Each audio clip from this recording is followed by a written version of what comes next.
Et voilà. Je le public regarde ma tête est bien proche de celle d'Ian, là. Bienvenue dans notre sixième session de Inyan sous le tabernacle. Semaine dernière, on a commencé à faire les ustensiles, c'est ça qu'on dit en français, je pense, hein, ustensiles du parvis du temple qu'utilisé dans l'autel. C'est un hôtel, hein, que devant. Nous sommes donc dans la page 11 et dans le verset 3 cette fois-ci.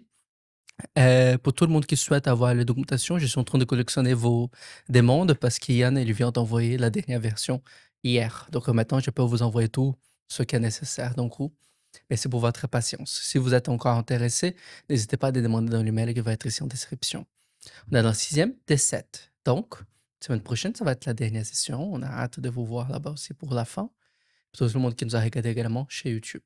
Donc, c'est toujours jeudi à 19h15 et le samedi à 16h pour ceux qui nous regardent chez YouTube et Spotify.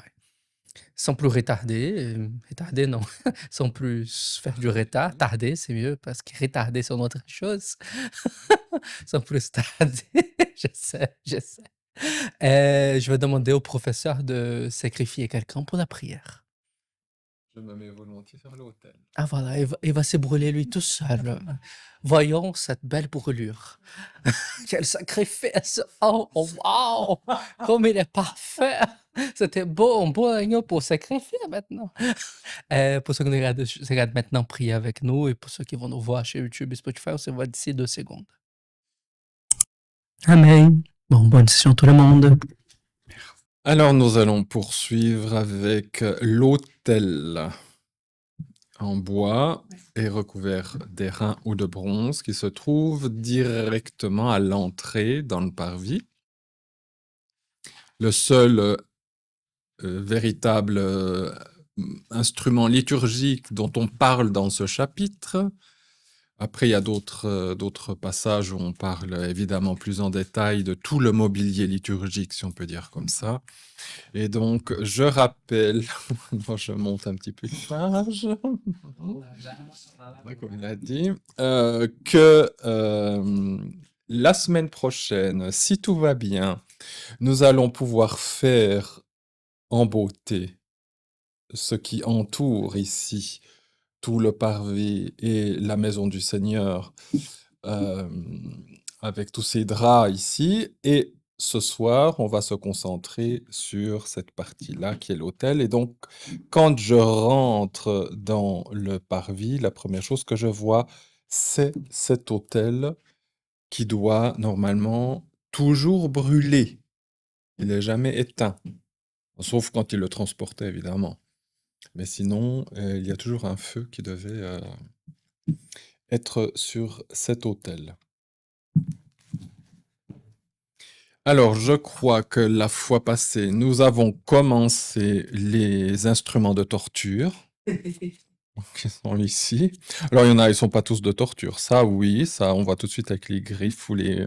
ça doit pas être très sympathique pour la viande elle-même. Ça, c'est pour transporter. Il y en a une qui est pour transporter les braises. Voilà, les braises. Après, d'autres, c'est pour les cendres. Enfin, voilà. Donc, ça dépend en quoi elles sont utilisées. Alors, on avait fait alors maintenant, oui, le verset 1, 2, et nous avions commencé le verset 3, où il était dit: Tu feras ses marmites pour recueillir sa cendre, et ses pelles, ses coupes, ses fourchettes et ses cassolettes. Tous ces ustensiles, tu les feras d'airain. Alors, je rappelle que le terme marmite est lié dans la phrase, hein, ces marmites, c'est pour recueillir sa cendre. Donc, les marmites et la cendre vont ensemble. Et puis, on avait vu que ce terme de marmite, chez Ézéchiel, la marmite, ça représentait Jérusalem. Donc, c'est là où Jésus allait être chaudronné quelque part, allait être cuit. C'est vrai qu'en fin de soirée, je suis un peu fatigué, donc je ne vois pas forcément tout, mais là, il y a un mot qui me saute aux yeux, parce que le mot marmite, ça signifie aussi épine. Et Jésus était couronné d'épines, hein, donc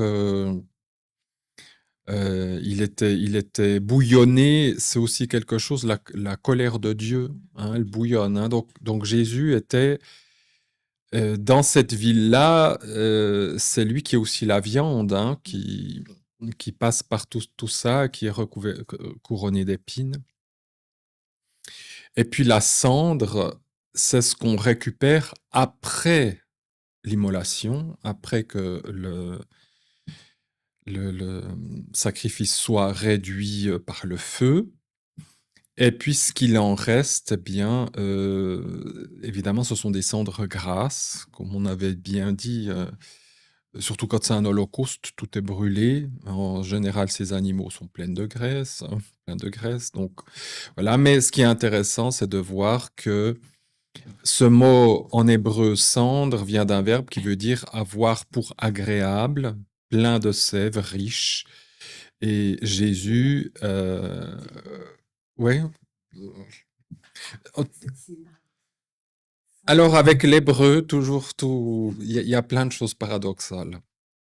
Plein de choses paradoxales. C'est vrai que non, effectivement, bon, le cendre de bois et tout, mais c'est vrai que je pense que de la cendre d'animaux, ça doit être une cendre un peu spéciale. Moi, je ne sais pas trop ce que ça fait, voilà, mais qu'il doit y avoir quelque chose de plus gras, de plus, mais en tout cas, de se dire qu'une fois que l'animal a été immolé, eh bien, c'est comme pour dire, eh bien, Dieu, pour lui, il y a quelque chose de nourrissant. Et donc, pour Dieu, ça a été agréable. Et c'est vrai que le but de tous ces sacrifices dans le Lévitique à l'époque, c'était dans un but de rendre Dieu agréable, pour il nous soit à nouveau favorable. Mais évidemment, il n'y a que le sacrifice de Dieu, littéralement, du Fils de Dieu, qui a pu réellement rendre propice, agréable Dieu par son sacrifice. Et lui-même, Jésus est plein de sève, il est riche, hein, c'est lui qui contient toute la vie et qui pourra communiquer cette vie-là.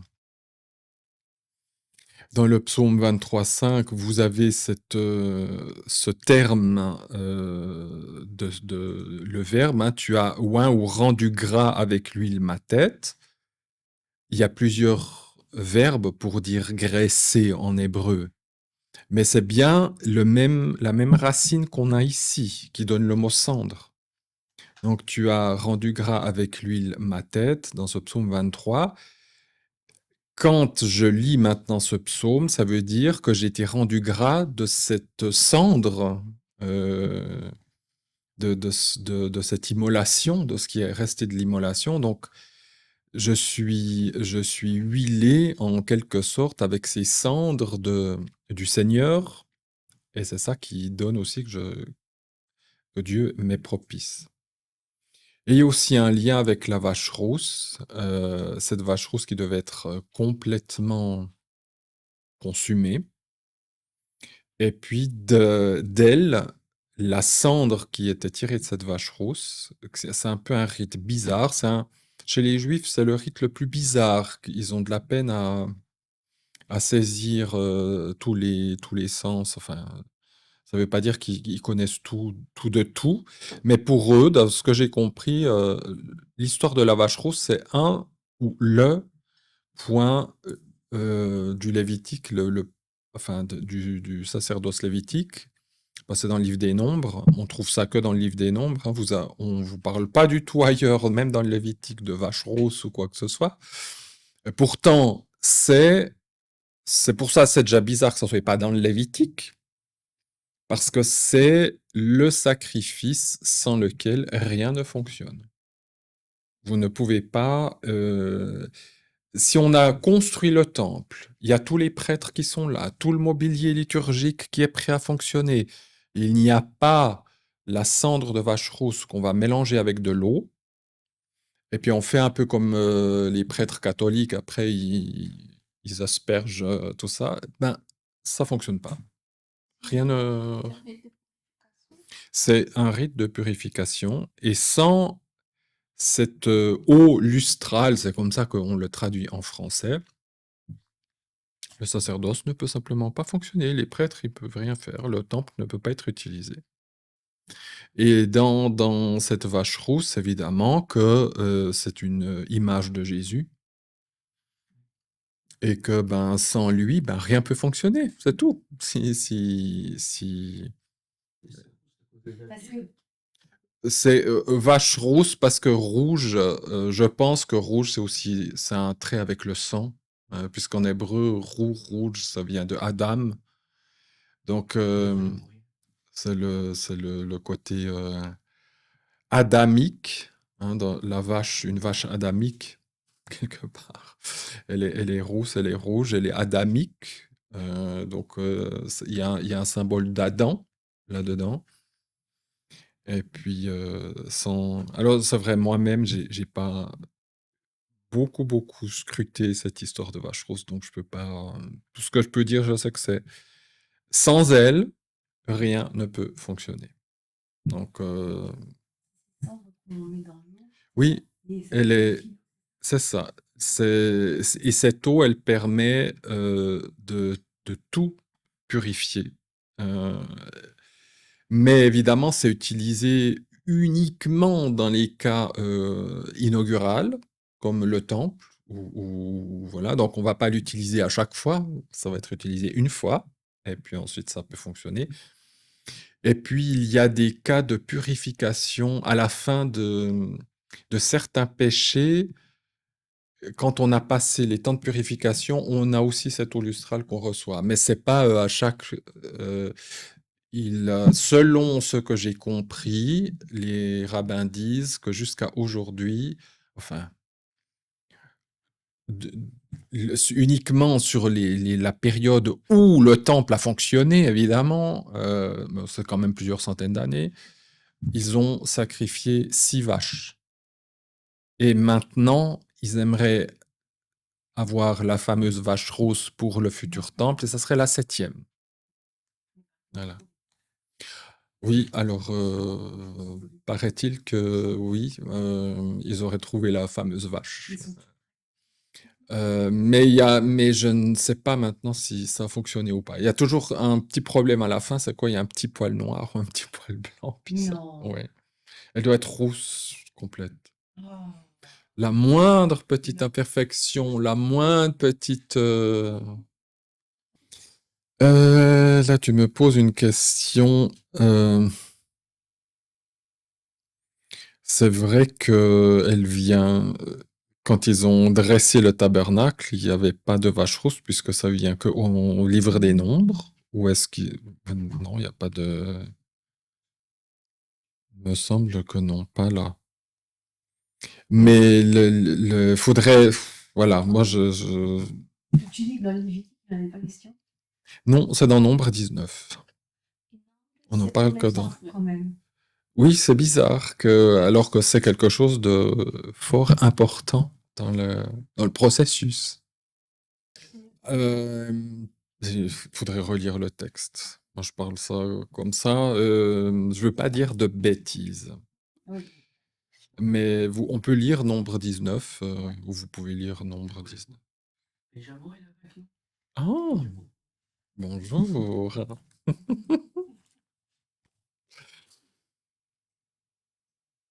Et voilà. Donc, dans le mobilier liturgique, enfin, plutôt les ustensiles qui sont liés à l'autel, il y a la marmite enfin, les marmites pour recueillir la cendre. Ensuite, nous avons une pelle, Ya, page 12 en haut. Voilà la petite pelle, ici. Je note simplement, je ne vais pas le faire à chaque... que c'est un tout petit mot, hein, c'est Ya. Alors, rien à faire avec Ya, Yahvé, parce que c'est Yod, He. Ici, c'est Yod, Aïn. Et puis dans Yod, Aïn, vous avez, bon alors, pardon, dans ce mot Ya, vous avez un Yod et un Aïn. Yod, c'est la main, et Aïn, c'est l'œil. Donc il y a quelque chose à voir avec la sagesse là-dedans, puisqu'il y a l'œil, ici, là, l'œil. L'œil et la main. La main, c'est l'action. Et puis, alors, cette pelle que parfois on traduit par encensoir ou brûle-parfum, mais c'est vrai que quand on parle d'encensoir et brûle-parfum, on a vite d'autres images dans le crâne, hein, alors que c'est vraiment une sorte de pelle. Alors, ça sert à transporter les charbons ardents pour qu'on fasse fumer le parfum dans le lieu très saint. C'est pas la même pelle qu'on utilise pour faire fumer le parfum 2 fois par jour dans le lieu saint. C'est utilisé pour le lieu très saint, donc c'est utilisé 1 fois par année lors de Yom Kippour. Et puis dans Nombre 17-11, on voit que cette pelle est en lien avec le pardon des péchés. Donc là encore une fois, ce qui est lié avec l'autel, cette pelle, j'oublie de dire que ça vient d'un verbe qui veut dire enlever, faire disparaître. Donc faire disparaître quoi? Eh bien, le péché, à mon avis, hein, puisque c'est en lien avec l'arche de l'alliance et le propitiatoire, et que c'est en lien avec le pardon des péchés. Donc, dans tous ces ustensiles, on voit que le Seigneur meurt à Jérusalem, couronné d'épines, qu'il est réduit en cendres pour être favorable à Dieu, que c'est lui qui entre dans le lieu très saint et qui est là pour enlever les péchés. Ensuite, nous avons les coupes qui sont utilisées pour récolter le sang des victimes. Donc, le mot coupe veut dire répandre, disperser, jeter, arroser. Et puis, on jette le sang au pourtour de l'autel. Alors, évidemment qu'on verra juste après que cette histoire d'autel, c'est une image de la croix, et que à la croix, le sang de Jésus a coulé sur la croix, hein. On a les épines, et puis voilà. Donc, le même verbe qui est utilisé, la racine verbale qui est utilisée pour le mot coupe, vous le trouvez en Ézéchiel 36-25 pour une aspersion d'eau pure. Ce qui signifie, et qui est tout à fait néo-testamentaire, où on confond volontiers le sang et l'eau, surtout chez Jean. Le sang et l'eau, le sang purifie, l'eau purifie, l'eau c'est la vie, le sang c'est la vie, enfin voilà. Donc, et puis dans le côté de Jésus est sorti du sang et de l'eau en même temps quand on a transpercé son côté. Et c'est vrai que le sang de Jésus, il est là pour nous purifier. Donc ce sang qui coule à la croix, c'est aussi ce sang qui est l'eau pure, qui nous rendra purs, comme dans Ézéchiel 36-25. Ensuite, vous avez cet horrible instrument de torture qui est la fourchette. Alors ça, c'est comme ça que lui l'a dessiné. On imagine aussi que c'était un trident, hein, un truc avec 3 doigts, là. Alors, ce mot qu'on utilise toujours en hébreu moderne, mazleg, pour la fourchette que vous utilisez chaque fois que vous mangez, signifie puiser. Je vous ai mis 1 Samuel 2, verset 13 et suivant, parce que c'est les crapules des enfants d'Élie qui prennent avec la fourchette et qui piquent la viande qu'ils ont envie de prendre pour eux. Ils ont une bonne entrecôte. Alors, voilà. Ah non, ils ont pris la fourchette. Ah non, c'était des crapules finies, ils ont déshonoré complètement, ils faisaient n'importe quoi. C'est très bizarre qu'ils soient pas morts instantanément. Quand on voit les enfants d'Aaron qui ont apporté un feu étranger, qui n'ont pas fait une grave erreur en soi, ils sont morts sur le champ, alors que les enfants d'Élie, ils couchaient même avec des femmes dans le lieu, enfin, dans la tente, quoi. Donc, vous voyez, très, très grave. Et enfin, moi, je trouve bizarre. Si moi j'avais écrit la Bible, il serait instantanément foudroyé. Mais bon, pourquoi Dieu il a laissé C'est vrai qu'on était dans une période troublée, période des juges où tout est très troublé. Donc je pense que Dieu il avait laissé une marge. Oui, mais là on inaugurait ce jour-là quand ils sont morts. C'est vrai que ça montre que la punition n'est pas la même, n'importe où, n'importe quand, hein. Dieu, il tient compte de notre connaissance, il tient compte des temps et des moments. Oui, oui, c'est clair qu'on est dans un autre, hein, c'est comme le début des actes, Ananias et Saphira. En soi, ils n'ont pas fait un péché gravissime, mais ils sont morts instantanément pour avoir menti. Mais je ne sais pas si on devait faire la même chose aujourd'hui, je ne sais pas combien de gens resteraient encore dans l'église. C'est des prémédités quand même. Ah oui, oui, on est d'accord, mais je pense que si c'était quand même fait aujourd'hui, comme ça, il y a beaucoup de... Il y aura un sacré nettoyage. Ah, on est d'accord, ça c'est sûr. Alors, donc, cette fourchette trident, alors là, c'est un peu, il me semble que j'avais vu un truc avec tout ça, mais j'ai oublié. Il faut que je retrouve. Il faut se contenter de ce que j'ai trouvé là. C'est un peu difficile de faire des recherches parce qu'on est un peu perdu. Enfin, la racine, etc., ne se trouve pas dans l'hébreu en tant que tel. Par contre, dans la Septante, ça a été traduit par un verbe qui est composé de prendre à la chasse ou à la pêche. Ce qu'on peut comprendre, puisque cette fourchette, c'est pour choper de la viande, hein, donc à la chasse. Et puis, ça donne aussi le mot créatine. D'ailleurs, c'est comme ça en grec, c'est créatinos ou créatine, voilà, quelque chose qui veut dire la viande ou la chair. Et ce même terme se trouve dans le Nouveau Testament, traduit comme ça. Et il se trouve 2 fois chez Paul pour parler de la viande. Alors, je vous ai mis les passages. Par rapport, la viande, si elle est pure ou impure, en fait, c'est mis en relation avec les rites lévitiques ou païens. Donc des viandes, c'est pas des viandes. Bon, à cette époque-là, il faut se dire que la viande que vous achetiez était toujours liée à un culte, hein. C'était pas comme chez Leclerc ou je sais pas où, c'est de la viande laïque, hein. C'était toujours de la viande liée à quelque chose de spirituel. On sacrifiait pas, enfin, on ne tuait pas des animaux comme ça.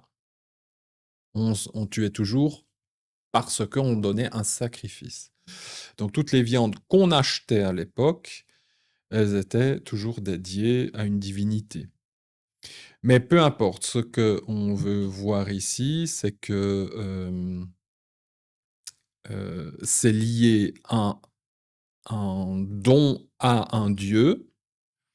Et puis, j'ai envie de dire que cette fourchette ici, elle dit la seule viande que je puisse piquer ou puiser pour ma consommation, eh bien, c'est celle qui est permise de manger, c'est Jésus. Et là, je ne pense pas m'égarer outre mesure, puisque Jésus lui-même dit je vous donne ma viande à manger. Donc, moi, je n'invente rien, hein, c'est pas. Quand Jésus dit je vous donne ma chair à manger, littéralement, c'est ma viande, hein. Ils n'ont pas des mots, j'ai envie de dire, en hébreu, ils n'ont pas des mots châtiés pour dire chair ou comme ça. C'est toujours le même mot, c'est viande. Donc voilà, ce Seigneur qui meurt à Jérusalem, qui est ce sacrifice qui plaît à Dieu. Ah oui. Ah oui, alors ça, c'est sûr et certain que chaque fois que Jésus parle de sa viande, de sa chair à donner à manger et tout, évidemment que c'est en relation avec avec son sacrifice. Alors ça, c'est... Puisque c'est mis en connexion avec la Pâque. Et puis, la Pâque, c'est justement un agneau qui est aussi immolé. Donc oui, oui, bien sûr. Et puis enfin, vous avez un terme qu'on peut traduire par cassolette, qui vient d'un verbe qui veut dire empoigner, saisir. En général, c'est saisir un homme, du feu ou du charbon. Et c'est aussi un terme qui signifie terreur et angoisse. Eh bien, la cassolette, ça c'est Martha. Martha, elle est où la Martha? Alors, lui, désolé, mais j'ai pas remarqué, mais il a fait ça, lui. Mais cassolette, en français, cassolette, moi je vois plus une petite casserole, enfin voilà. Donc lui, il voit ça comme ça, la fameuse Martha. Mais les pelles, comme tu dis pour les cacachas, il y a des trous pour faire passer le sable. Non, donc...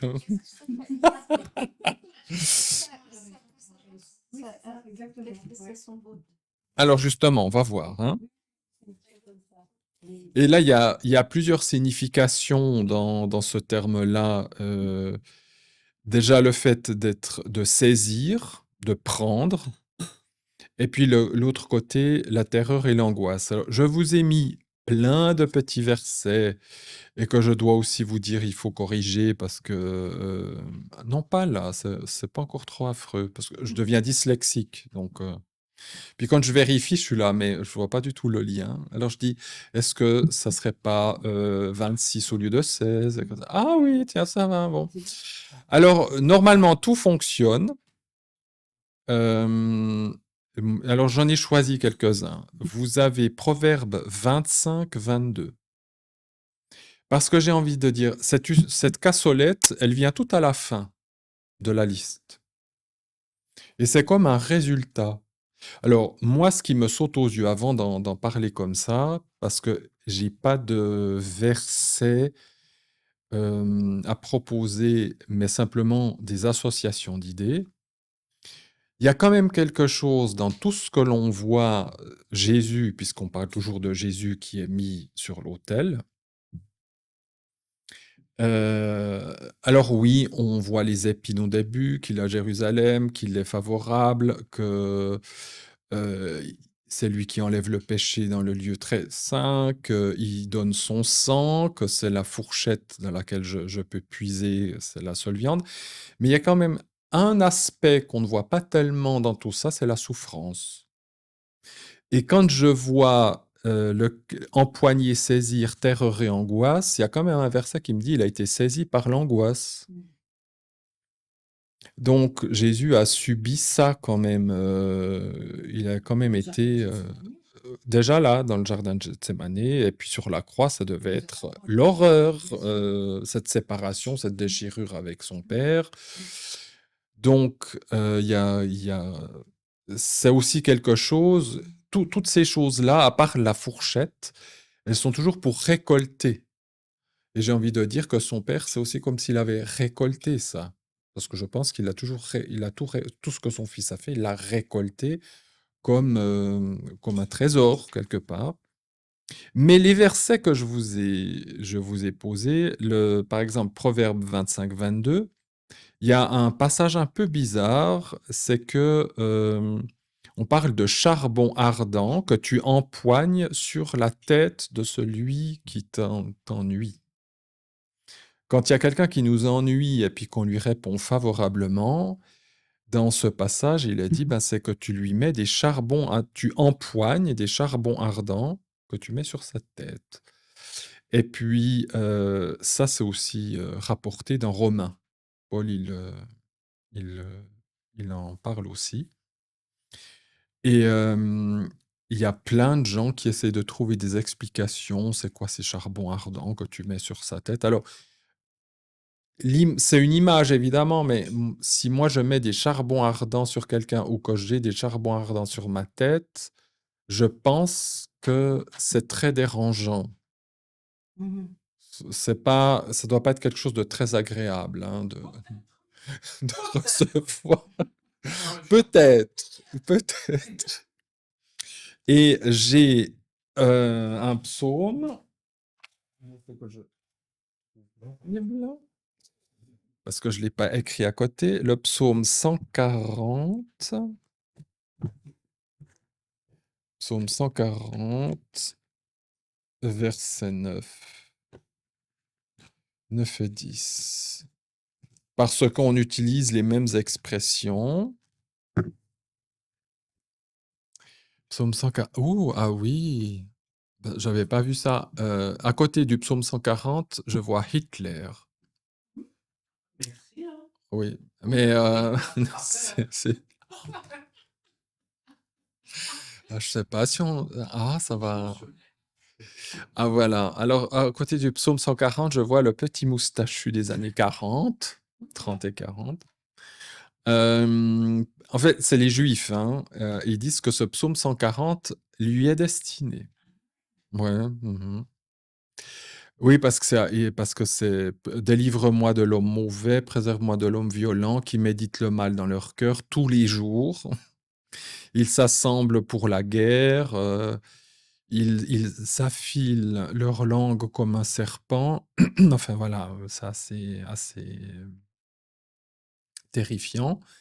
Et puis au verset 8, ah oui, puis j'ai mis Shoah, verset 8 et 9. Donc, n'accorde, n'accorde pas au Éternel les souhaits du méchant, ne fait pas réussir son dessein, il s'élèverait. Quant à la tête de ceux qui m'environnent, que le mal de leurs lèvres les couvre, que des charbons ardents tombent sur eux. Fais-les tomber dans le feu, dans les eaux profondes, et qu'ils ne se relèvent pas. Vous voyez, mais les charbons ardents tombent sur eux. Donc il y a un lien alors assez clair entre le fait que notre ennemi ou celui qui ne nous aime pas beaucoup, on lui répond d'une manière, donc, enfin, d'une manière comme le Seigneur aimerait qu'on réponde même à notre ennemi. On le bénit, ou voilà, dans Paul, je crois, il dit, ben, s'il a soif, tu lui donnes à boire, voilà, et tu entasseras sur lui des charbons ardents.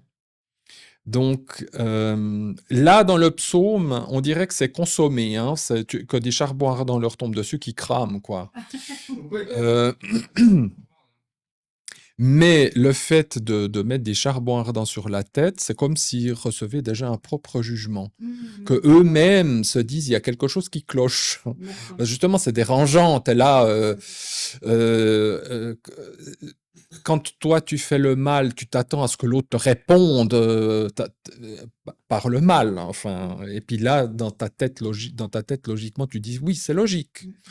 Mais quand c'est pas ce que tu crois, voilà. Alors ça peut être salutaire, à mon avis, dans notre passage et dans Romains.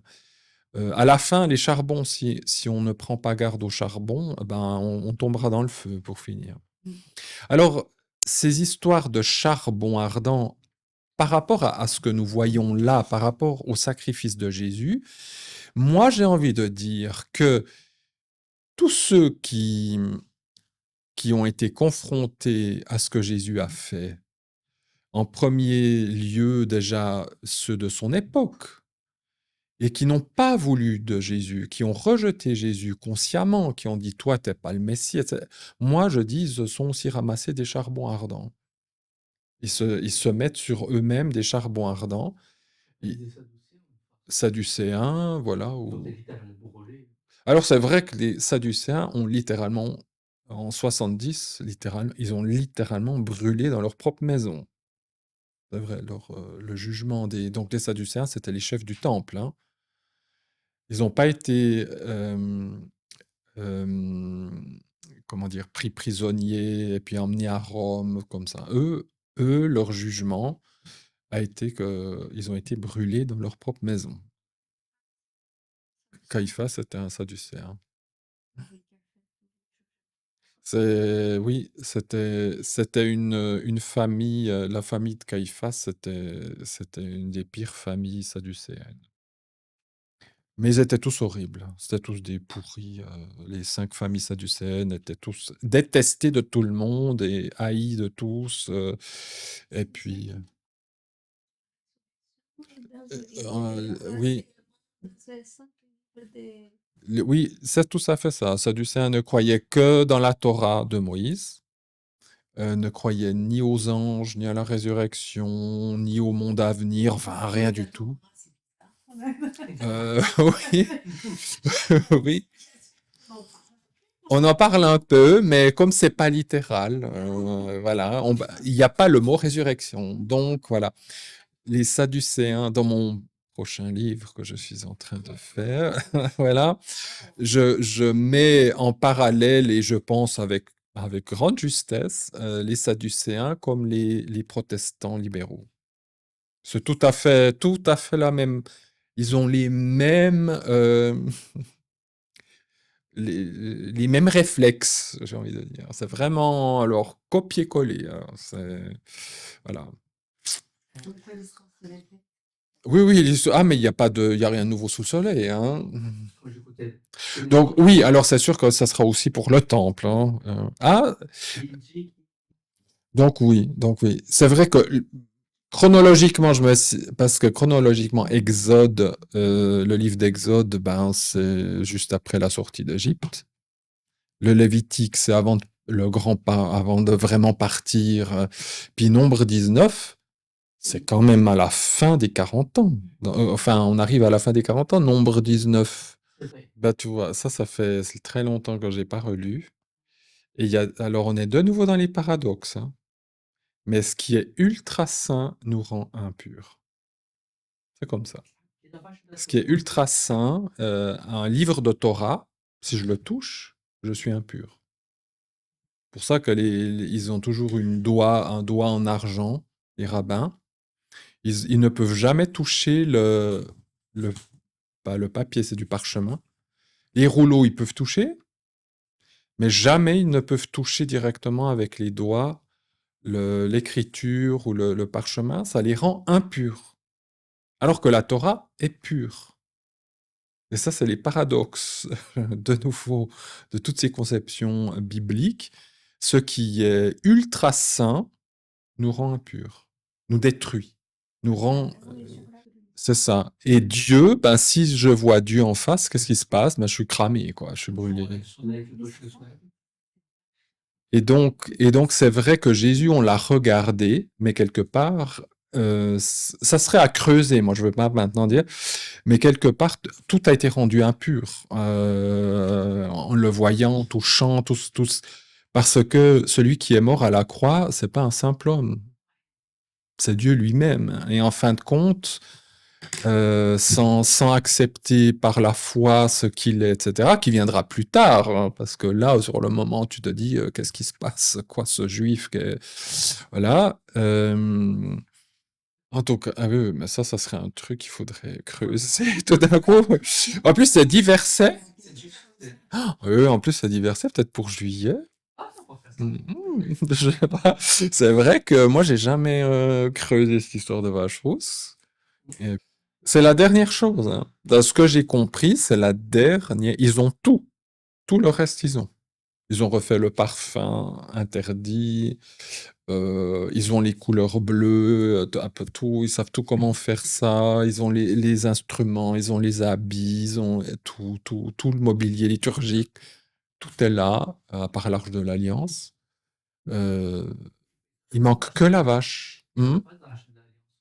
Oui, mais là, il en parle comme du mobilier. Il dit dans l'arche, il y a ça, il y a ça, il y a ça, mais on va pas s'attarder, comme il dit, on va pas s'attarder sur tous ces détails. C'est vrai que sinon l'épître aux Hébreux, il serait. Alors, voilà. Donc, pour revenir à notre histoire de cassolette, il y a cette histoire de charbon ardent qui va sur nos têtes. Donc, il y a dans le charbon ardent, il y a quelque chose quand même de condamnation. Et c'est vrai que la croix c'est le salut, mais c'est aussi la condamnation. Hein, il y a les deux là-dedans. Celui qui refuse la croix, eh bien, il va sur un chemin de condamnation. Dans le Proverbe 10, verset 29, c'est mis le chemin de Yahvé est la force pour l'homme intègre, mais ruine pour les ouvriers d'iniquité. Et le mot ruine, c'est la même racine que cassolette. Donc le chemin, alors ça va dans le sens de ce que je viens de dire. Ces charbons ardents sont comme une condamnation, mais celui qui ne va pas dans le chemin de Yahvé, il va dans la ruine. Donc il va dans la cassolette. Ensuite, j'ai pris Romains 16, verset 20. Le Dieu de paix écrasera bientôt Satan sous vos pieds. Et le verbe écraser, dans ce passage du Nouveau Testament, c'est le même qui est traduit dans la Septante, enfin ce verbe qui est traduit dans la Septante en grec, on le retrouve là dans le Nouveau Testament. Donc, Satan est écrasé. Donc là, ça va bien. La croix, qu'est-ce qu'elle fait?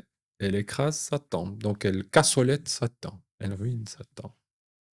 En parlant de cassolette, je crois que c'est le même terme qu'on trouve dans Nombre 16.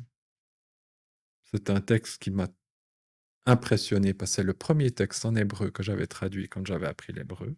Oh. Et c'est la révolte de Corée, Dathan et Aviram. Et non. Et le Seigneur, et le Seigneur a dit, parce que Corée, Dathan et Aviram, Corée qui est un lévite, il dit, je ne comprends pas pourquoi Aaron et Moïse, ils ont cette place-là et que nous, on ne devrait pas. Vous voyez, là, ils avaient déjà la République française. Hein. Égalité, fraternité, tout le monde a la même. Hein. Et puis, Moïse, il dit, ben, c'est pas moi qui ai choisi cette place, et puis ça serait bien de respecter ce que Dieu a donné comme ordre. Et puis, c'est là où Moïse va dire, prenez chacun une cassolette, enfin, tous ceux qui se rebellent, hein, prenez une cassolette, vous allez mettre des charbons ardents avec du parfum, et puis Moïse et Aaron fera de même. Et qu'est-ce qui s'est passé? Tous ceux qui se sont ligués avec eux ont été engloutis. Hein, la terre s'est ouverte. Donc on voit que la cassolette, il y a quelque chose du jugement aussi là. Hein. Et puis j'ai encore choisi Apocalypse 2, 27. Il dirigera les nations comme on brise des vases d'argile. Hein. Donc le briser des vases d'argile. Ça, c'est l'annonce du millénium, lorsque Jésus gouvernera ce monde, quand il reviendra, je me réjouis. Eh bien, les nations qu'il considère comme des vases d'argile, donc on voit le côté fragile, eh bien, lorsqu'une nation ne marchera pas droit, elle sera brisée. Voilà. Donc, dans tout ce qu'on voit ici par rapport à cette cassolette, il y a quelque chose du jugement. Et je comprends qu'on puisse en dégager le mot terreur et angoisse. Parce que le jugement, c'est pas forcément avec le sourire qu'on va en face du jugement. Et là, je pense qu'on a un peu toutes les facettes de ce que l'on peut voir au travers du sacrifice de Jésus. Et il est dit encore dans le texte que tous ces ustensiles doivent être en airain. Alors le mot ustensile, c'est quand même formidable, quoi. Il n'y a pas un mot là-dedans qui veut rien dire. Hein. Le mot ustensile veut dire être achevé, parfait, consommé, ou même se consumer. Et ça donne aussi le mot rein. Ça veut dire qu'en fait, le sacrifice de Jésus, il a un but, c'est l'achèvement, c'est la perfection. Son sacrifice, il est parfait, il est intègre, il est complet. Mais en même temps, tout ça Parce que c'est bien, comme on l'avait dit la fois passée, quand je rentre dans le parvis et que je vois ça, bien sûr que maintenant on a parlé de Jésus. Mais Paul nous dit que nous aussi on doit aller là-dessus. On doit porter notre croix. Et Paul va même utiliser, dire, soyez des sacrifices vivants, allez sur l'autel. Il utilise carrément les termes lévitiques, quoi. Et donc, moi aussi, je dois participer, évidemment, pas avec forcément tous les instruments de torture, c'est Jésus qui a tout subi à la croix. Mais quelque part, moi, je vais aussi être travaillé par tout ça. Je dois aussi être quelqu'un qui plaît à Dieu. Alors, je sais que je ne vais pas pouvoir lui plaire par mes propres forces, je n'arriverai pas. Que je dois être un petit peu piqué aussi, que je dois être un peu brûlé. Enfin, voilà, je dois aussi passer par ces étapes-là. Et c'est dans le but d'être achevé, d'être à son image. Et j'aime ce mot rein, parce que c'est vrai que les reins sont des ustensiles très utiles à la vie, ça filtre les choses. Mais dans l'image biblique, le mot rein, c'est le siège des affections, des instincts, ça c'est moi qui dis, hein, en analysant tout ça, des instincts qu'on pourrait dire inconscients. Ça s'oppose pas au cœur. Le cœur, c'est l'image de la raison, du choix conscient. Le rein, c'est le côté des choses qu'on ignore de soi-même, hein, ou qui sont ce qu'on cache bien profondément, et puis la capacité humaine, on arrive à cacher, vous savez, les dénis, tous ces trucs. On arrive à enfouir au fond de nous des réalités pour que ça soit pas troublant. Eh bien, le Seigneur veut aussi dire qu'il veut aller très profond en nous. Il veut travailler profondément en nous, toucher les reins. Ce sont les organes les plus cachés, hein, dans le haut du corps. Alors, n'oublions jamais que tous ces ustensiles sont en airain, et que les reins, encore une fois, c'est la même racine que Narache, le serpent. Hein, donc, airain ou bronze, hein, c'est la même racine que serpent. Donc, ça a un lien aussi avec le mal, le péché, mais pas seulement. L'airain, comme je vous l'ai dit, c'est un métal froid, inflexible, et ça corrobore, enfin, c'est un symbole de la justice de Dieu.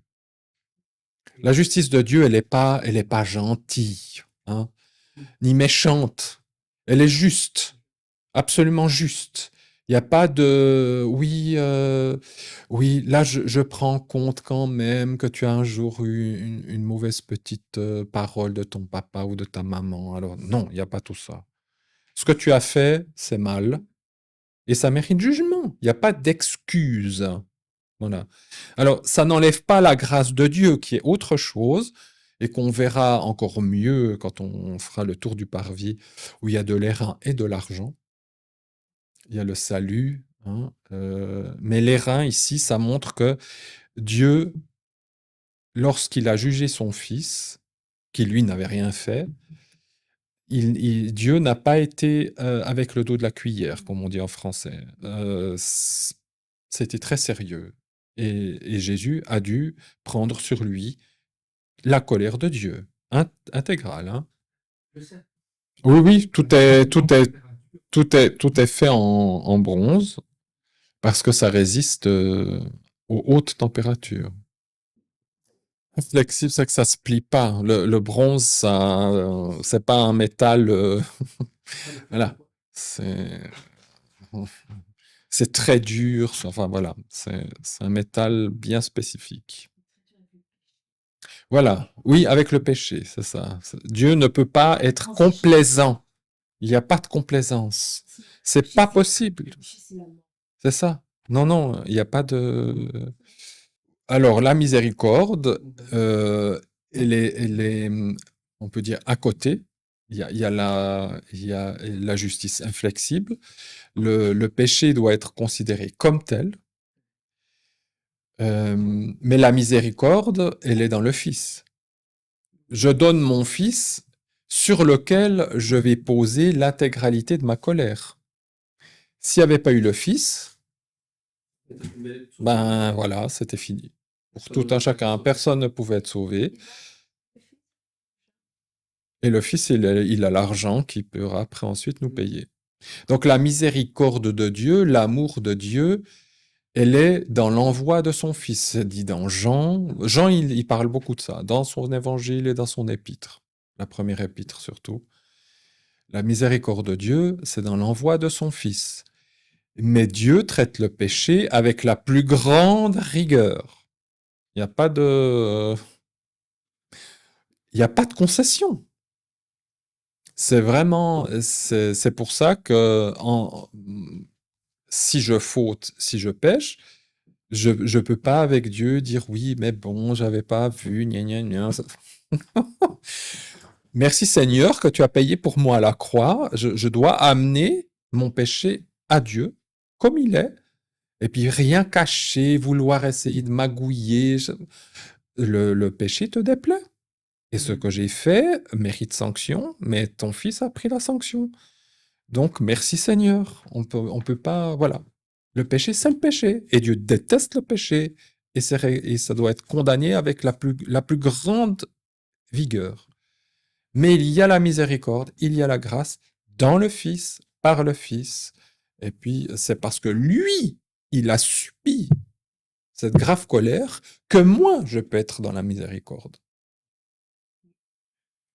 Et ça, il faut vraiment qu'on se rende compte que c'est comme ça que ça fonctionne. Et c'est pour ça que c'est terrible, les gens qui ne veulent rien de Jésus. C'est affreux. Oui, il a obéi à son père et librement. En plus, c'est total. Oui, bien sûr, bien sûr. Donc c'est aussi, mais c'est aussi un amour incommensurable de dire je t'obéis, Père. euh, euh, mais ça dégage justement tout le côté d'amour vis-à-vis aussi de nous, mais aussi de son Père, en disant je t'obéis, Père, c'est je t'aime, Père.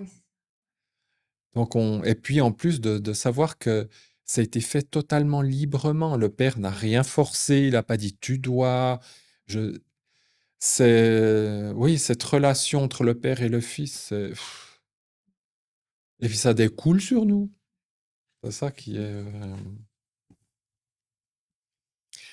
Alors voilà pour ce verset 3.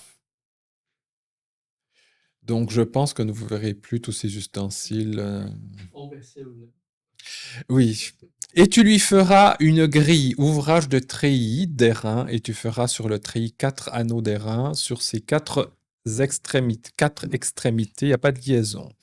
Alors, je vous remontre cette image. Ça va mieux. Je pense qu'elle est très bien faite, ce dessin très bien fait, où on a ces 4 planches qui vont former l'autel en soi, et puis maintenant on parle de cette grille, tout en airain, avec les 4 bagues sur les 4 côtés, dans lesquelles des barres vont les traverser pour que ça puisse être portatif et que ça se pose dessus. Alors, quelle est la signification maintenant de toute cette histoire de grillage? Eh bien,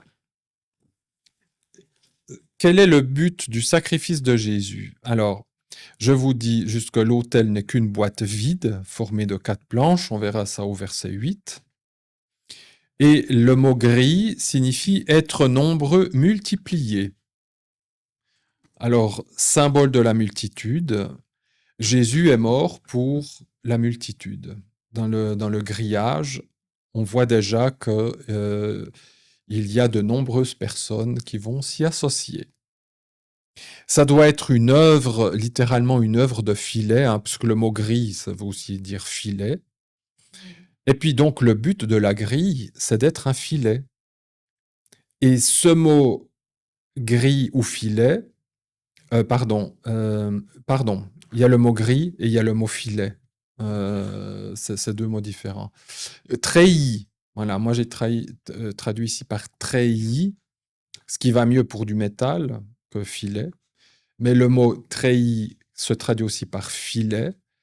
Et la racine verbale en hébreu, ça veut dire entrer en possession, hériter.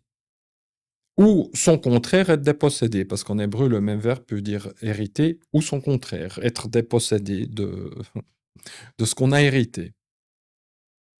Et donc, si on met le mot grille et œuvre de filet ensemble, c'est qu'il y a une multitude de personnes qui doivent hériter du salut. Jésus est l'héritier, mais nous sommes ses héritiers avec lui. Ou pas, ou être dépossédé. Ça, de nouveau, il y a les deux. On est héritier ou pas héritier. Et, oui, et ça se fait dans le feu. Alors, je vous ai mis quelques passages où il y a ce mot filet, tant en hébreu que traduit en grec.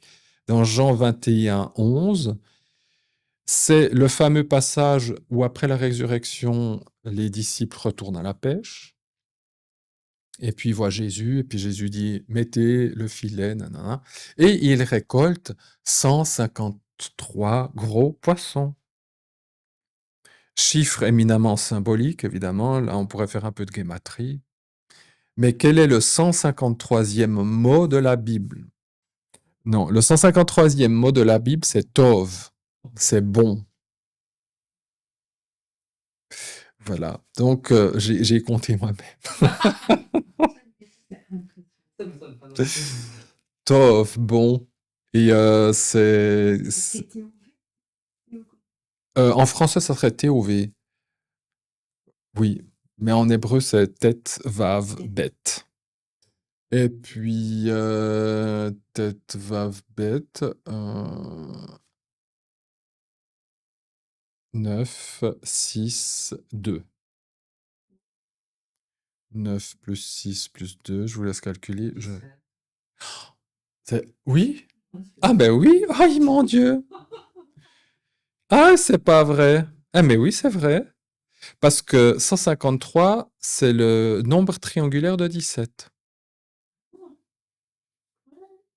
Alors, je ne vais pas rentrer là-dedans. Vous cherchez vous-même, nombre triangulaire.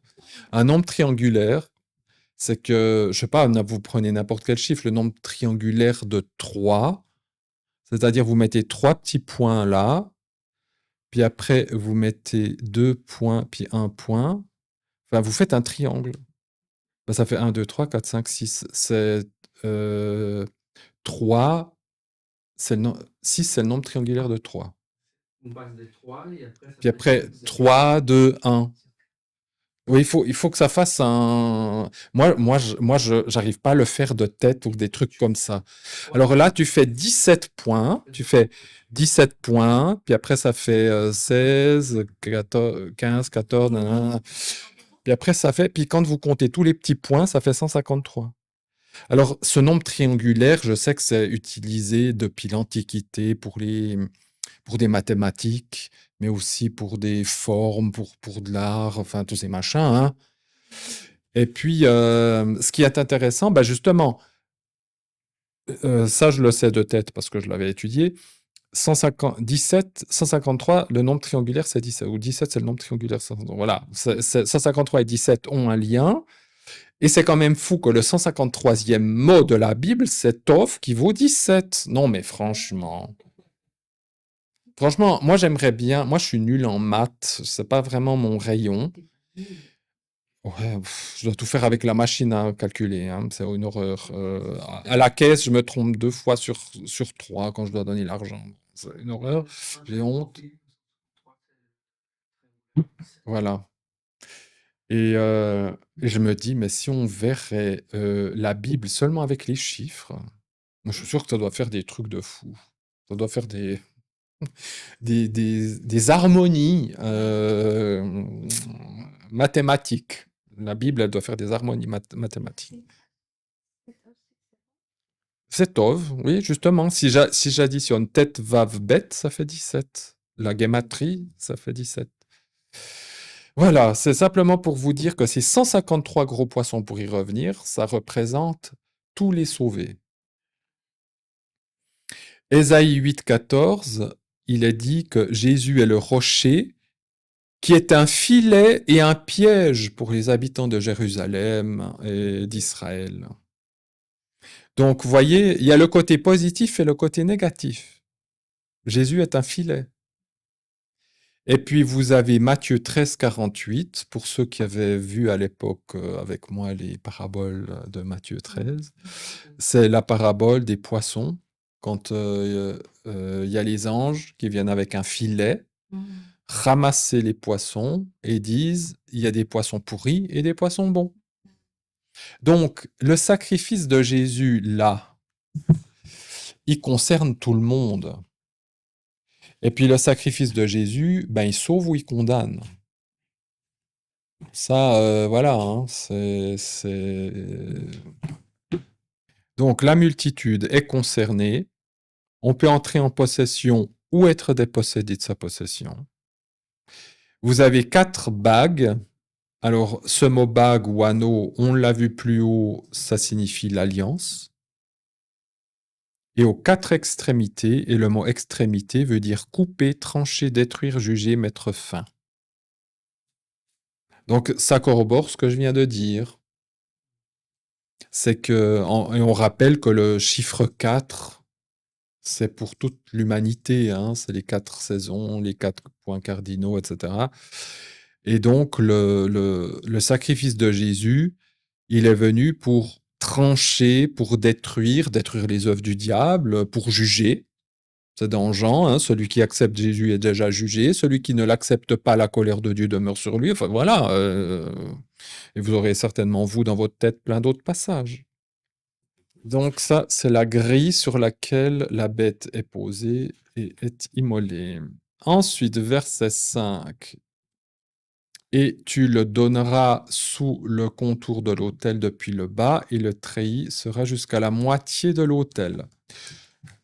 Ça veut dire que ce treillis, on doit le mettre depuis le dessous vers le bas, et puis la hauteur du treillis, elle doit arriver à la moitié à l'intérieur de l'autel. C'est clair que si moi j'avais dû lire ça sans avoir des explications à côté, je vous assure que je n'en saurais pas plus. Hein. Ça veut dire quoi, ces histoires de mettre... Alors, tu donneras donc cette grille, hein, sous-entendu, sous la bordure de l'autel, depuis le dessous. On va voir aussi tout ce que ça signifie, chacun de ces petits détails. Et elle sera au milieu de l'autel. Alors, depuis le bas, déjà rien que depuis le dessous, depuis le bas, c'est la même expression qu'on a en Exode 26-24, qu'on a vu, je ne sais pas, la dernière fois ou avant. Si on dit depuis le bas, c'est pas comme la couverture qui devient depuis le haut. Ça, c'est céleste. Depuis le bas, ça veut dire qu'il y a quelque chose de terrestre. Et donc, on parle ici de Jésus homme qui se donne à la croix, qui se donne... c'est le côté de l'humanité de Jésus. Descendant de David, j'ai mis venu par Marie, descendant de David, hein, qu'on montre bien c'est Jésus charnel, Jésus homme. Et puis, vous avez le verbe « tu donneras ». C'est pas « tu mettras » ou comme ça, « tu donneras ». Jésus est un don, c'est un cadeau. Et c'est le don de Dieu pour nous, les hommes. Et ce côté où on veut bien montrer que Jésus est homme, qu'il est le mata depuis le bas, eh bien, c'est, à mon avis, pour bien souligner dans l'histoire de l'Église, on s'est toujours un peu cassé la tête, on s'est querellé, ça c'est surtout chez les Grecs, hein, enfin, est-ce qu'il est plus divin, plus humain? Comment est-ce qu'on mixe le divin et l'humain? Je ne sais pas pourquoi on doit commencer de comprendre des choses qui nous dépassent de toute façon, mais parce qu'après ça peut glisser sur oui, mais à la croix, est-ce qu'il a vraiment souffert comme nous, étant donné qu'il était divin? Enfin, moi je pense que si Dieu il dit depuis le bas, c'est pour dire, vous savez, mon fils, il était fait comme vous et il a souffert en tant qu'homme. Et si je veux montrer qu'il est depuis le haut, c'est pour montrer sa divinité, puis qu'il faut croire qu'il est divin aussi. Mais là, Jésus à la croix, c'est aussi l'homme qui est mort pour nous. Alors, il y a le mot contour, quand il dit tu le donneras depuis le bas ou sous le contour de l'autel. Ce mot contour, il est formé, alors, c'est un mot bizarre, alors il faut que je bricole. Et dans ce mot bizarre, eh bien, j'ai encore trouvé quelque chose ce soir avant d'arriver. Il y a 2 racines verbales, parce que c'est un mot qui est de 4 lettres, donc on sait qu'en hébreu, il y a 3 lettres, donc j'ai pu trouver avec ces 4 lettres 2 mots de 3 lettres, formé de tourner en forme de boucle, qui donne le mot étoile, et puis le verbe envelopper et cacher. D'ailleurs, ça va bien dans le envelopper et cacher, il va très bien, puisque c'est ce qui se passe, c'est que la grille, elle va être cachée par les 4 planches de l'autel. Et je vois quelque chose, l'étoile, quand on parle d'étoile, Jésus est considéré comme l'étoile du matin. Et l'étoile du matin, c'est le terme qu'on utilise pour Jésus qui revient triomphant, Jésus Messie triomphant qui vient gouverner ce monde. Eh bien, celui qui est mort à la croix, il est venu incognito. C'est Dieu caché. On savait, à part les disciples qui avaient à peu près déjà saisi qui il était, tous ceux qui l'ont vu à la croix, ils ne pouvaient pas dire « Ah, c'est le Messie, l'étoile du matin, tellement attendu, c'est Dieu lui-même incarné qui est sur la croix, qui meurt pour nous. » Il n'y a personne qui a compris ça, personne. À part celui, vous voyez, un des brigands qui avait saisi que c'était le Messie puis qu'il allait revenir.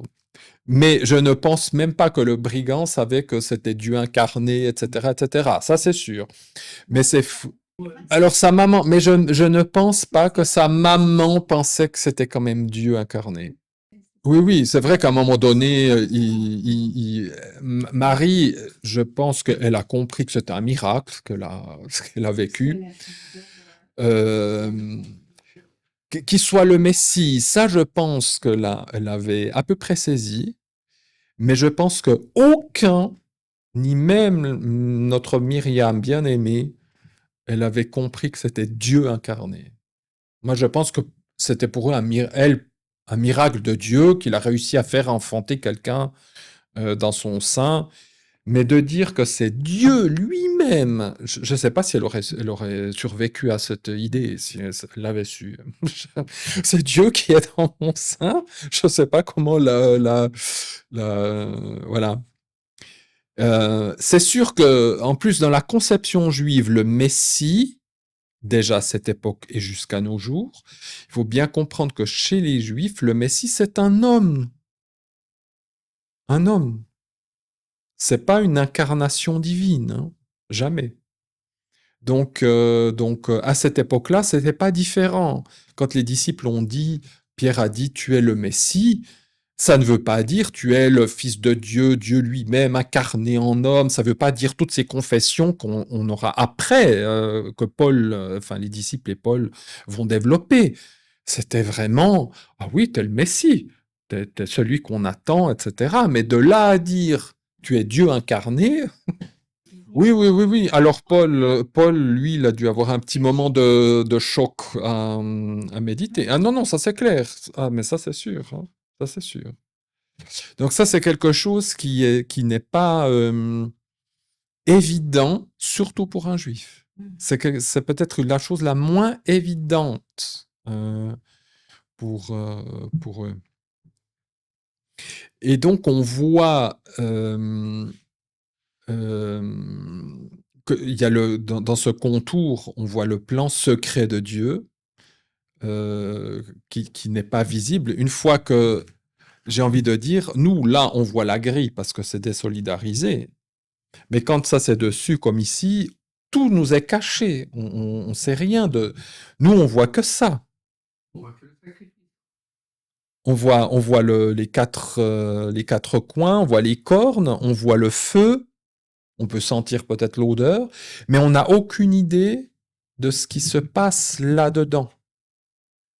Et pour moi, cette image de dire ça doit être caché, on utilise le verbe caché, etc., c'est que bien sûr qu'il y a un plan secret, il y a ce que nous voyons, mais il y a le plan secret de Dieu qui est là derrière, qu'on peut trouver avec ce mot contour.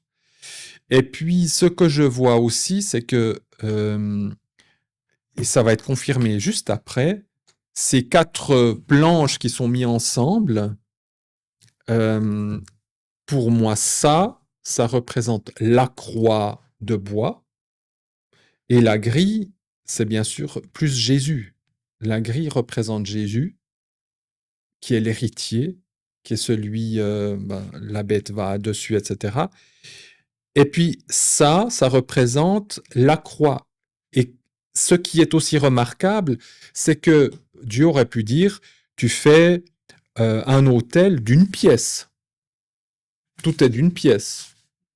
Mais on voit que les deux choses sont séparées. C'est comme Jésus est séparé de la croix. Jésus, il n'est pas collé à la croix. Après, il va être dégagé de la croix. Et pour moi, ça, c'est l'image de Jésus, de tout ce qu'il représente. Et puis ça, c'est le côté, la croix elle-même. Mais on verra juste après parce que le texte va le dire. Ça, je n'invente pas. Et puis je dis que sur cette croix, c'était bien l'étoile du matin qui était sacrifiée. Alors, il y a une autre chose qu'on peut lire en hébreu qui est encore plus évidente, mais je ne sais pas pourquoi je ne l'ai pas lu. Ce mot contour, je peux aussi le lire comme cavalier. Comme cavalier. Et ça ferait dans le texte, et tu le donneras dessous, depuis le dessous, comme cavalier de l'autel. Et c'est vrai que le mot cavalier, dans le contexte biblique, être un cavalier, c'est être roi, c'est quelqu'un qui a du pouvoir, de la puissance. Et Jésus, il vient comment? Il vient comme un cavalier, il vient sur un cheval blanc. Et ce que je trouve un peu hallucinant, c'est que cette étoile du matin qui nous parle de Jésus qui revient, ça pourrait avoir une association avec comme cavalier.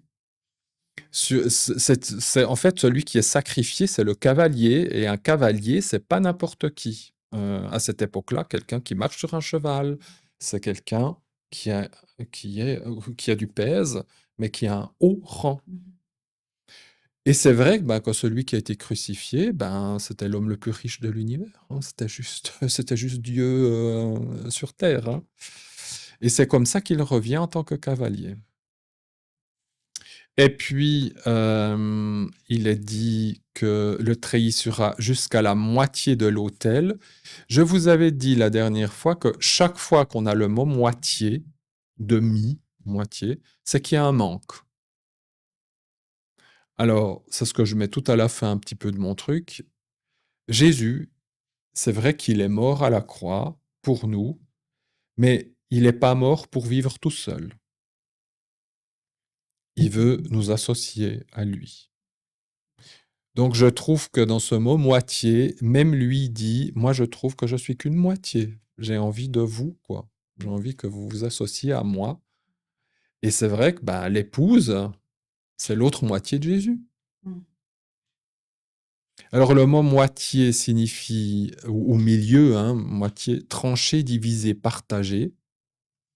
Et j'ai trouvé que ce verbe se trouve à plusieurs ans. Alors là, il y a des rectifications à faire. Là, j'étais très dyslexique. Et je mets par son sacrifice, Jésus vient diviser les puissances afin qu'elles perdent leur autorité. Parce que quand on divise une nation, ben, elle a perdu son autorité. Alors c'est Ézéchiel 37 et non pas 27, verset 22. Psaume 55, 24, c'est juste Daniel 11, 4. Tout ça, c'est des puissances qui perdent, où on utilise ce verbe-là, qui donne le mot moitié, où Dieu dit « je divise leur royaume », et donc ils perdent leur autorité. Mais dans ce mot diviser ou trancher, pour nous, ça permet aussi de diviser en deux ce qui nous empêche d'avancer. Dans 2 Rois 2, versets 8 et 11, petite erreur, c'est dans ces deux passes, dans ce même chapitre, au verset 8, c'est Élie qui prend son manteau, qui frappe l'eau et l'eau se divise, et il peut y aller. Et puis au verset 11, c'est Élisée qui fait la même chose. Il prend le manteau d'Élie, il frappe l'eau, l'eau se divise et il peut traverser. Donc là aussi, cette histoire de moitié, eh bien, c'est tu veux ma moitié, eh ben, je te fais passer l'eau et puis voilà. Tu veux pas ma moitié, eh bien, je te divise aussi. Tu perdras de ton autorité. Et puis ce même terme de hébreu, traduit en grec, on le trouve dans le Nouveau Testament et il donne le mot diversité. Et ce terme-là, on le trouve dans les charismes ou la puissance de l'esprit. Je crois qu'il n'y a que 2 passages. Eh bien, ça signifie que le Seigneur se divise aussi par son esprit et nous donne tous ses charismes. Voilà. Et c'est la conséquence de son sacrifice, hein, directement.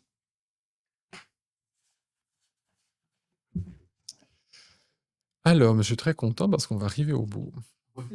11 minutes. Et tu feras des barres pour l'autel, des barres de bois de chittim, et tu les plaqueras des reins. Donc, ces barres sont évidemment ces 2 barres qui sont ici pour pouvoir porter l'autel une fois que tout est terminé, puis qu'on doit partir d'un endroit à l'autre, hein, sinon les barres ne demeurent pas sur l'autel à chaque fois. L'Arche de l'Alliance, elles sont toujours là. Toujours. Et dans l'Arche de l'Alliance, ce qui est particulier, c'est que les barres, elles sont, comme on a le temps, parce que nous allons finir, je ne crois pas que ça soit ici, mais j'essaie de vous le montrer. Là, je crois qu'ils ont fait faux. Là, il a fait faux, le monsieur. Parce que c'est pas toujours évident. Les Juifs, eux, ils font différemment. Alors, j'essaie de trouver... Ouais, s'en fiche. Là, peu importe. Vous avez le lieu très saint ici. En général, on fait toujours l'Arche de l'Alliance qui va être placée comme ça. Voilà. Puis on fait les barres dans ce sens-là. En fait, les barres, elles vont comme ça. Et les Juifs disent que les barres, vous avez ici le rideau qui entre le lieu saint et très saint. Et les Juifs disent que les barres touchaient le rideau ici et on voyait un peu une petite bosse. Et je trouve l'image particulièrement belle pour dire je suis juste à côté, quoi. Vous ne me voyez pas, mais voilà. Vous pouvez presque me toucher. Alors, étant donné que c'est cubique et que ça touchait un petit peu le voile, je pense que ça pourrait aussi... Peut-être que, ouais. Parce que je crois pas qu'il nous donne comme ici, il nous donne pas la longueur. Hein. Ça, là, c'est de la tradition rabbinique. hein, mais je pense que sur ces choses-là, ils n'ont pas inventé. Moi, je pense pas. Chez eux, tu sens quand c'est un truc débile ou quand c'est quelque chose qui a du sens. Voilà. Je pense pas que... Alors, tout le reste, tout ce qui est liturgique doit être porté. Donc, voilà. Donc, ils auront... Oui, le petit autel, il a aussi 2 petites bagues. Lui, je crois, le petit autel des parfums, je crois qu'il a que 2 bagues. Et donc, comme si il tient en équilibre, mais il peut bouger. Enfin, parce qu'il n'y a pas 4 bagues, mais juste 2 dans les 2 angles. Oui, ils ont tous, tout doit être porté. Tout ce qui est liturgique, parce que je vous avais dit la dernière fois, toutes ces choses-là sont spirituelles et doivent être portées ou élevées. Parce qu'on va d'ailleurs voir le terme juste là. Le mot porter en hébreu veut aussi dire élevé, exalté. Donc, il y a aussi ce côté de élevé, exalté. Donc, je crois que j'ai lu, tu feras des barres pour l'autel en bois de chittim, tu les plaqueras d'airain. Donc, le mot barre, alors c'est là, dans ces derniers versets, j'ai peu de commentaires à donner parce que les traductions, elles sont... On a déjà vu les mots, mais vous allez voir que c'est juste bluffant. Il n'y a pas d'autres mots à donner. Le mot barre ici, alors ce mot barre que nous avons là, c'est pas le même qu'on a dans les autres versets qu'on avait vus. C'est pas le même mot que pour les barres de la demeure. Ici, le mot barre veut dire s'isoler, se séparer, être seul. Et ça signifie aussi les membres du corps. Et Jésus, sur la croix, il était abandonné. Il était seul. Et Jésus dit, mon Dieu, pourquoi m'as-tu abandonné? Il a tout subi dans son corps, hein, dans ses membres. Mais son sacrifice a aussi permis la création de son corps. C'est un peu paradoxal, enfin, pas paradoxal, mais quand on parle de l'Église, on parle justement de son corps. C'est une prolongation de son corps. Lui, Jésus, à la droite du Père actuellement, c'est pas un fantôme. C'est pas une sorte de fantasme ou de plasma. Il a un corps. Jésus a gardé son corps ressuscité. Il est à la droite du Père avec un corps. Il est la tête de l'Église qui est son corps. On est un prolongement de son corps organique. C'est vraiment, on parle là d'organisme, d'organique. Alors, Jésus est mort seul, abandonné. Et puis, je vois aussi une autre chose, c'est que ça a permis de créer un corps, mais avec ce mot bar, puisque l'autel nous représente aussi, ça représente Jésus, mais ça représente aussi ce que nous devons vivre avec lui. Il y a le côté de lever ces barres, de porter Jésus, c'est de le porter sur nos épaules, parce que c'est son joug. Jésus est notre joug. Il est notre joug. Je sais pas comment en français on peut dire un autre mot pour ça, mais notre fardeau, mais un bon fardeau. Mais c'est aussi, le terme signifie aussi lever et exalter. Hein, porter, c'est le lever et exalter Jésus. Alors dans ce verset 6, hein, tu les plaqueras, tu feras des barres dans là, et tu les plaqueras d'airain. Aussi, tout doit être plaqué d'airain. C'est qu'on ne doit jamais oublier ER, et non pas, je ne sais pas si ça a été corrigé ou pas. Oublier E aigu, c'est ER, de célébrer la victoire de la croix à laquelle nous prenons part.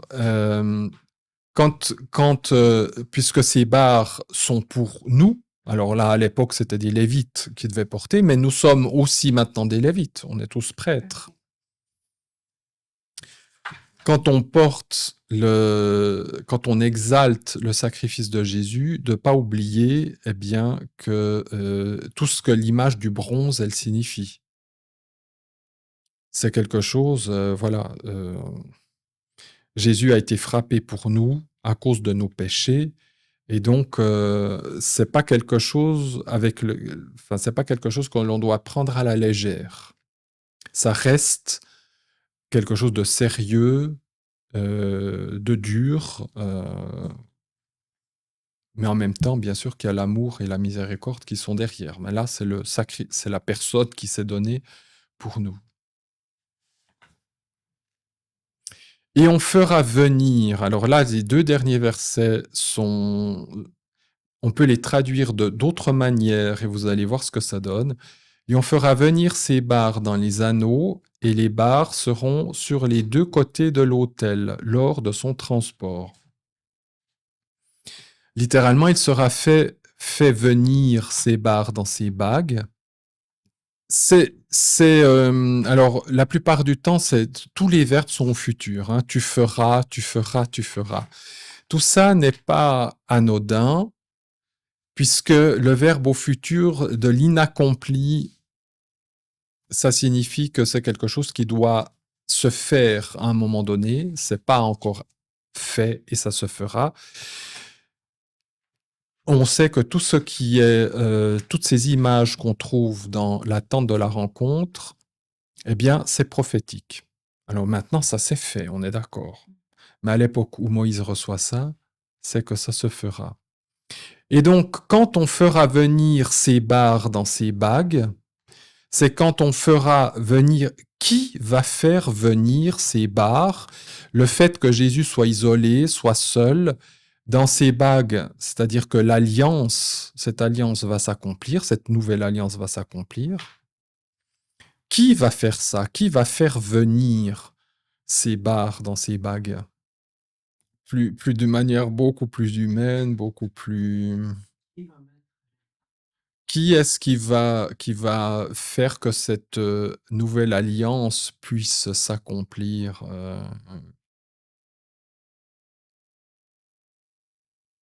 Qui va faire venir ces barres? C'est vrai, c'est pas faux de dire que c'est Jésus et tout.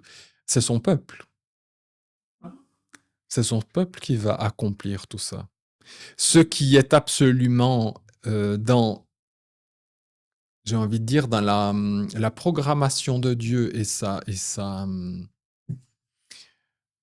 précision, tout ça, ça a été donné à Moïse et à Aaron, qui sont les grands prêtres. Qui va crucifier Jésus? Si vous me dites les pharisiens, je vous donne une mauvaise note. Ce sont les Sadducéens.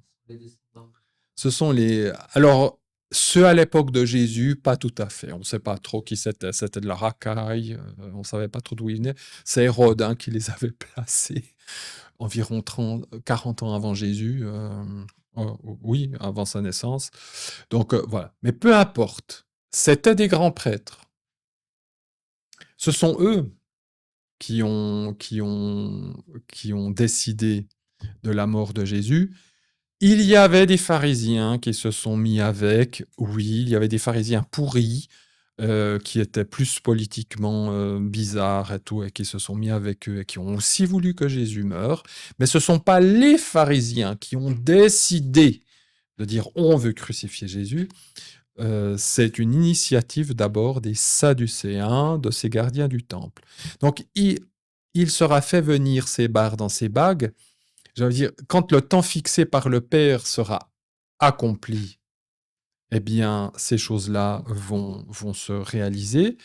Faire venir ces barres dans ces bagues, oui, ça part de réconciliation de Dieu avec les hommes, mais pour qu'il y ait ça, il faut qu'il y ait l'acte de la crucifixion.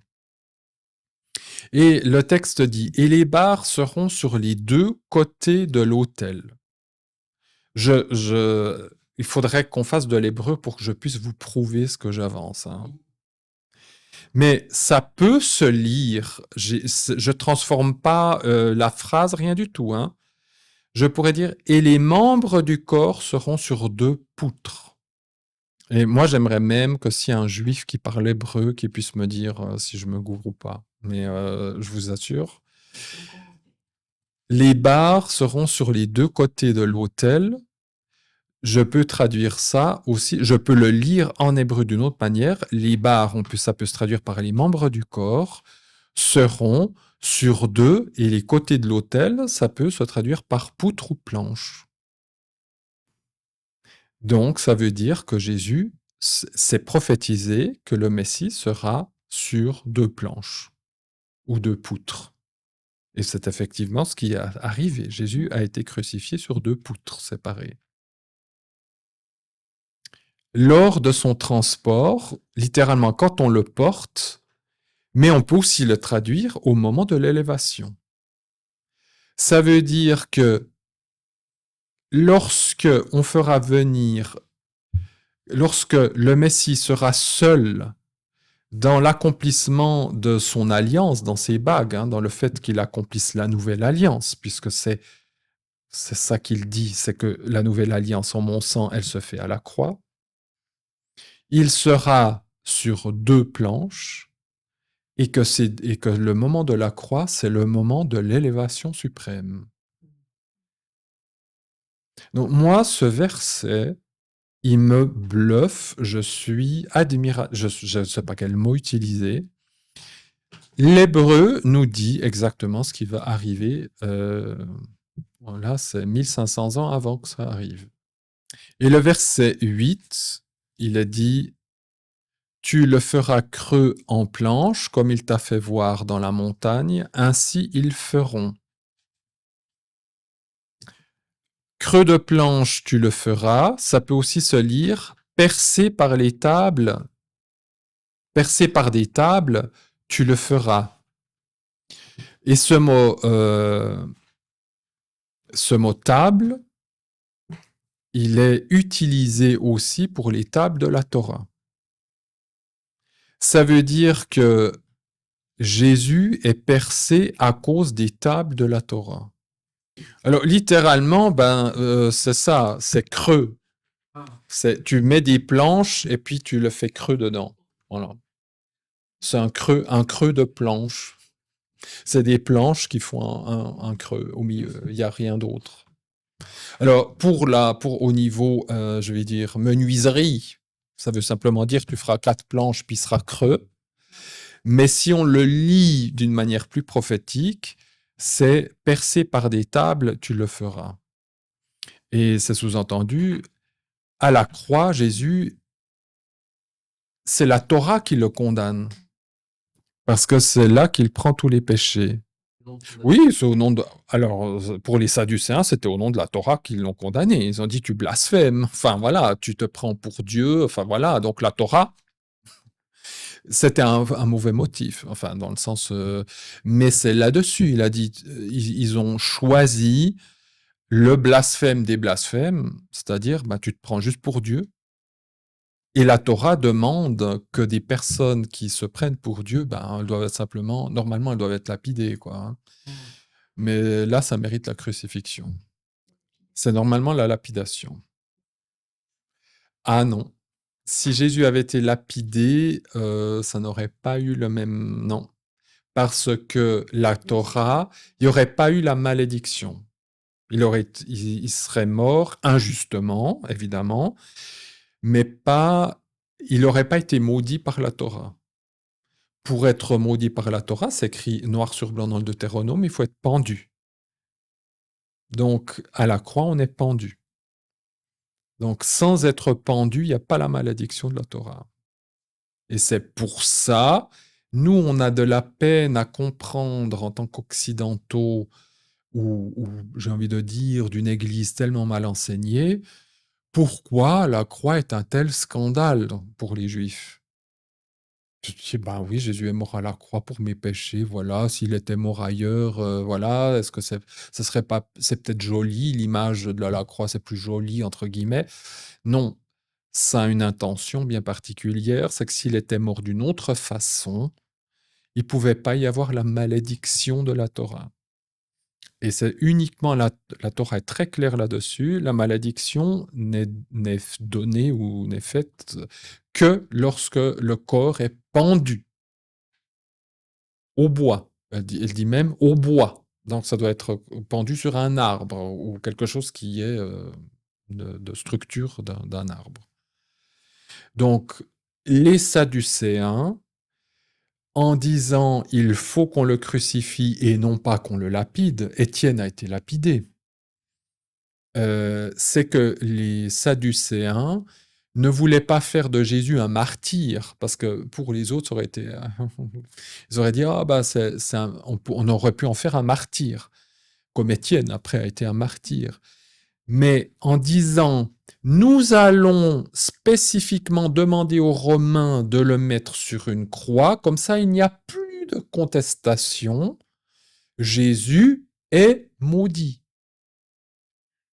Parce que dans leur logique, si Dieu permet que Jésus soit à la croix, ça veut dire que Dieu est de leur côté. Et donc que Dieu juge ce Galiléen comme un maudit.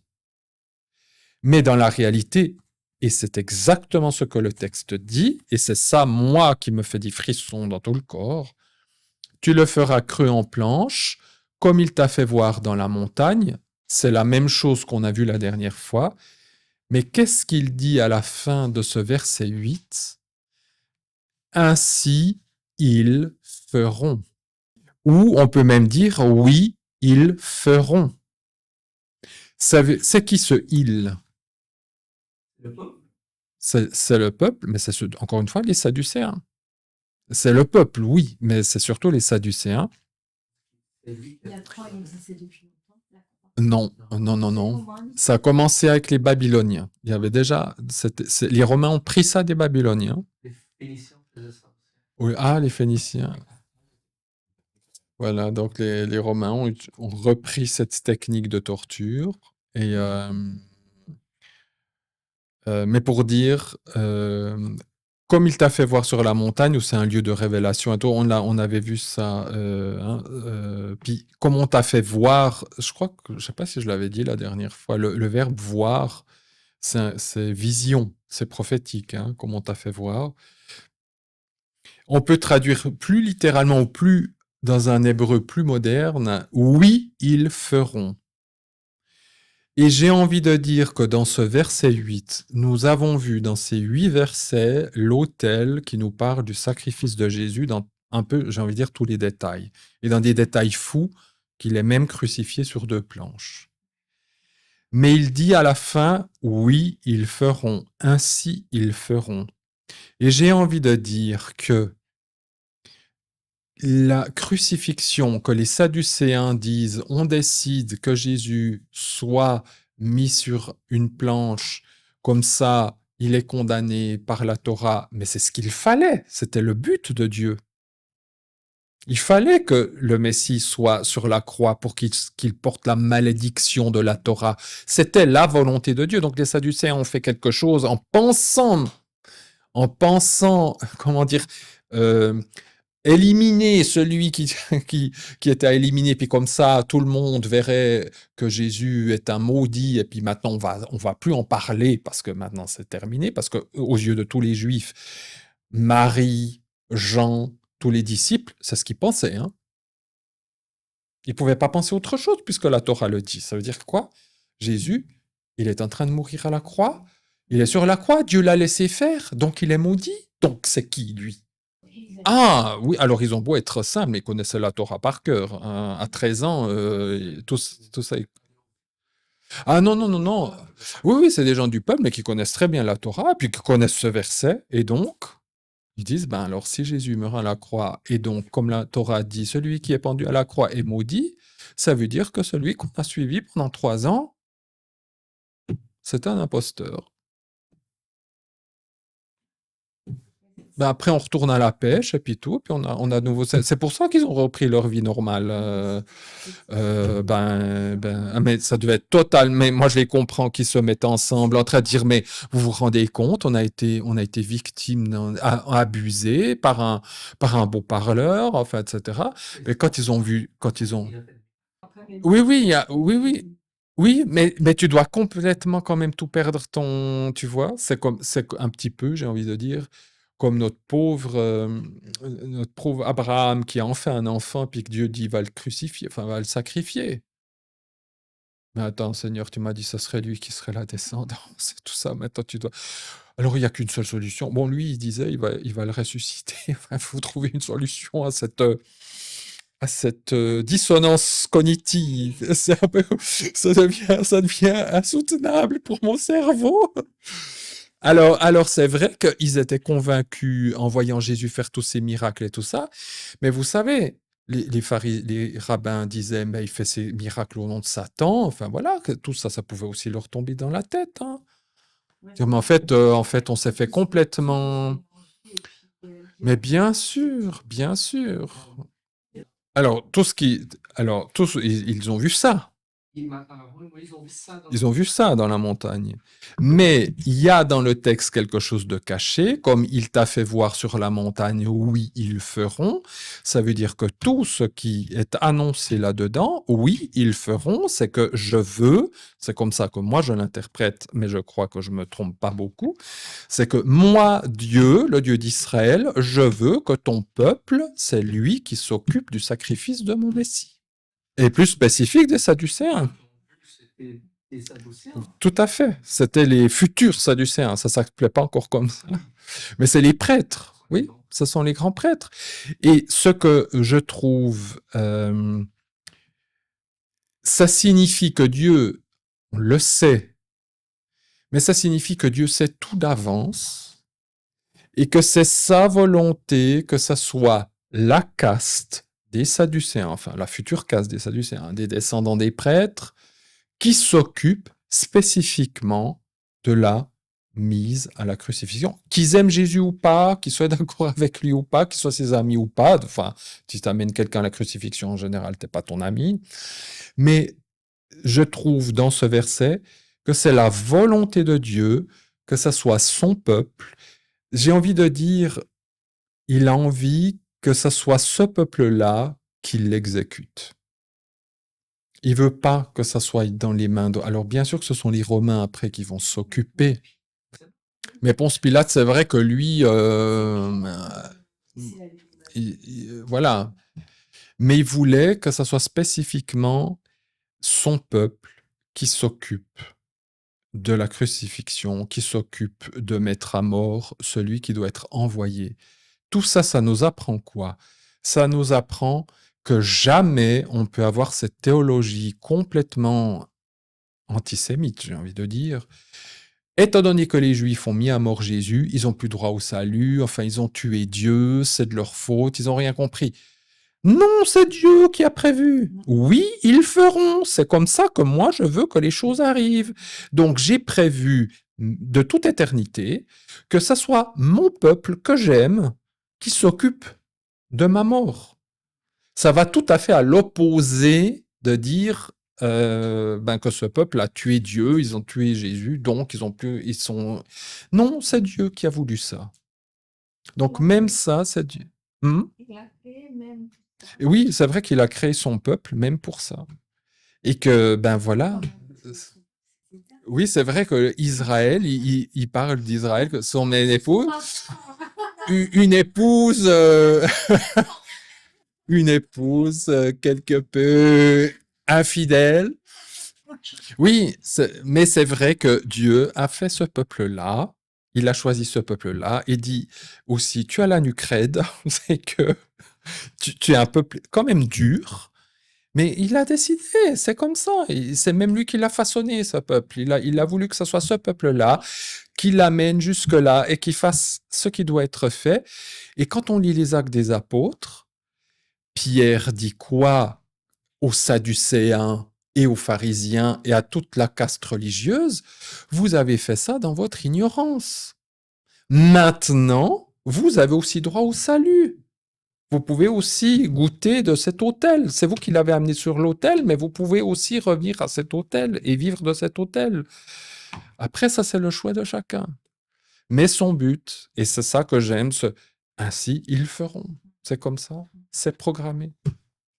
Ah oui, oui, ça c'est bien. Bah, comme ça, On finit parfait, en beauté, hein. parfait. L'un d'eux qui s'appelait Caïphe et qui était grand prêtre cette année-là prit la parole. Vous n'y entendez rien, leur dit-il. Vous ne voyez pas qu'il est de votre intérêt qu'un seul homme meure pour que le peuple ne disparaisse pas tout entier? Or, ce qu'il disait là ne venait pas de lui, mais il était grand prêtre cette année-là, et c'est en cette qualité qu'il prophétisa qu'il fallait que Jésus meure pour son peuple. Et c'est prophétisé dans une Torah qu'il connaissait un petit peu, quand même. Ouais. Donc voilà. Donc c'est bien, on a clos. Parfait. Glória ao Senhor. Nós só pour dépasser de 20 minutes, donc merci à la patience de tout le monde. Merci à tout le monde qui nous a suivis également en ligne. On était trop content de vous avoir avec nous. Vous étiez 3 cette fois-ci. Pas jusqu'à la fin, mais content que vous étiez avec nous pendant un bon moment du temps. Et on va faire la dernière session semaine prochaine. Donc, pour ceux qui sont intéressés encore d'avoir le matériel, n'hésitez pas à les mettre ici en bas, de demander par l'email qui va être ici en bas. Et semaine prochaine, il faut faire les derniers versets qu'on peut faire parce que c'est la dernière session. Ça va être sur le parvis de la demeure, c'est-à-dire tout ce qui est aux alentours de tout ça, n'est-ce pas? Et pour finir, donc, avant de partir, on va demander que le professeur choisit quelqu'un de sacrifier aussi à nouveau dans ce beau hôtel. Donc, priez avec nous. Et pour ceux qui sont ici, qui sont sur YouTube et Spotify, ça va être ici 2 secondes. Amen.